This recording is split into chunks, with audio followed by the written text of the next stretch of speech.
புதுச்சேரியில் வருகின்ற 9ஆம் தேதி 30 தொகுதிகளுக்கும் ஒரே கட்டமாக சட்டமன்ற தேர்தல் நடைபெறவுள்ள நிலையில் புதுச்சேரியில் இன்னும் சற்று நேரத்தில் தவிக தலைவர் விஜய் தனது பிரச்சாரத்தை தொடங்க இருக்கிறார்.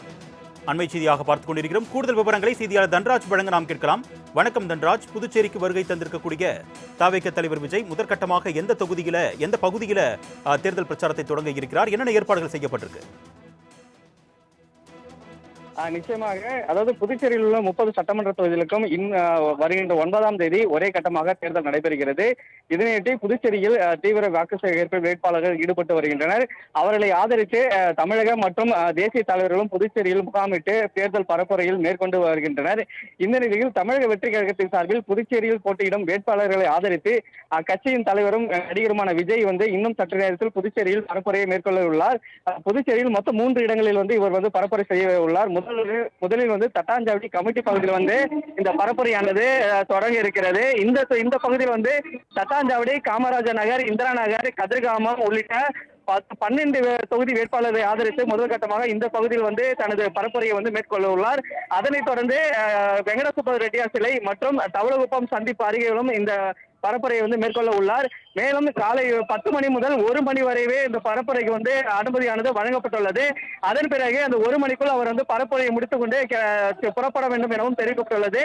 மேலும் ஏற்கனவே புதுச்சேரியில் விஜய் பரப்புரைக்கு 4 இடங்களுக்கு அனுமதி கொடுத்திருந்ததால் தற்போது அது 3 இடமாக குறைக்கப்பட்டுள்ளது.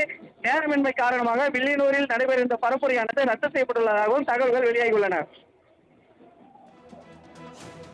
தன்ராஜ், சரியாக 10 மணி அளவில் அந்த தட்டாஞ்சாவடி மார்க்கெட் கமிட்டி பகுதியில் பிரச்சாரத்தை விஜய் தொடங்குவார் அப்படின்னு அறிவிக்கப்பட்ட நிலையில தற்பொழுது விஜயோட பிரச்சார வாகனம் எங்க வருது? அதே போல தன்னுடைய வாகனத்தை தொண்டர்கள் இருசக்கர வாகனங்கள் மூலமாக பின்தொடரக்கூடாது அப்படின்னு சொல்லிட்டு ஏற்கனவே அறிவுறுத்தப்பட்ட நிலையில அதை தொண்டர்கள் கடைபிடிக்கிறார்களா? அது தொடர்பான கூடுதல் விவரங்கள்.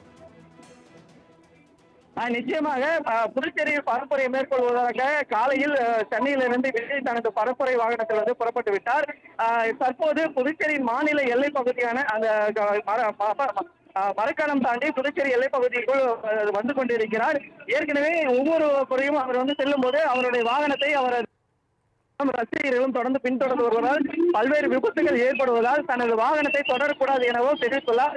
இருந்த போதிலும் அவரது ரசிகர்களும் அவரது தொண்டர்களும் இதனை கேட்பதில்லை. இந்த நிலையில் தற்போது புதுச்சேரி மாநில எல்லையான காலாப்பட்டு பகுதியில் தற்போது விஜயின் வாகனம் வந்து கொண்டிருக்கிறது. அங்கு அவரது வாகனத்தை தொடர்ந்து அவர்களுடைய தொண்டர்களும் ஆதரவாளர்களும் வந்து கொண்டிருக்கின்றனர். இன்னும் சற்று கிட்டத்தட்ட 10 நிமிடங்களுக்குள் விஜய் இந்த பரப்புரை செய்யக்கூடிய இடத்திற்கு வந்து விடுவார் என தெரிகிறது. உங்களுடைய விரிவான தகவலுக்கு நன்றி தன்ராஜ்.